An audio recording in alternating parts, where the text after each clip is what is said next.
ஆண்டவருடைய பிள்ளைகள் இந்த ரெண்டு காரியத்தையும் ரொம்ப ஞானமாக கற்றுக்கணும். ஒன்று என்ன அப்படின்னு சொன்னால், நீர் என்னை ஆசீர்வதித்தாலே ஒழிய உம்மை போக விடமாட்டேன் அப்படின்னு சொல்லி நம்ம ரொம்ப தீவிரமாக ஜெபம் பண்ணி இது கண்டிப்பாக மாறணும், இதில் ஒரு மாற்றம் வரணும் அப்படின்னு சொல்லி தீவிரமாக ஆண்டவரை தேடி அந்த மாற்றத்தை கொண்டு வர்றது ஒரு பேட்டர்ன். இது ஒன்று இருக்குது. அப்படின்னா எருசலேமை அவர் ஸ்திரப்படுத்தி பூமியிலே அதை புகழ்ச்சியாக்கும் வரைக்கும் அவரை அமர்ந்திருக்க விடாதிருங்கள். இது எனக்கு நடக்கணும் ஆண்டவரே, இது நடக்காமல் நான் உங்களை விட போகிறது இல்லை, நீர் எனக்கு செய்யாமல் வேறு யாருக்கு செய்கிறீங்க அப்படின்னு சொல்லி கண்ணீரோடு அவருடைய சமூகத்தில் போகும்போது அது ஒரு அற்புதம் கண்டிப்பாக நமக்கு கிடைக்கும்.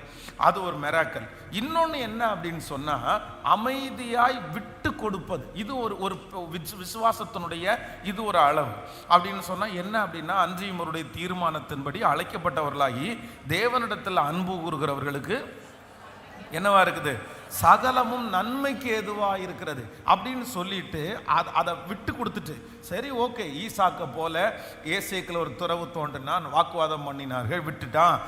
சித்னாவில் ஒரு துறவு தோன்றினான், வாக்குவாதம் பண்ணினார்கள், விட்டுட்டான். அந்த மாதிரி அதை விட்டுட்டு சந்தோஷமா அடுத்த படிக்கு நேராய் போகும்போது அவரே காரியத்தை வாய்க்க பண்ணுகிறது. அந்த ஏற்ற காலம் வரும்போது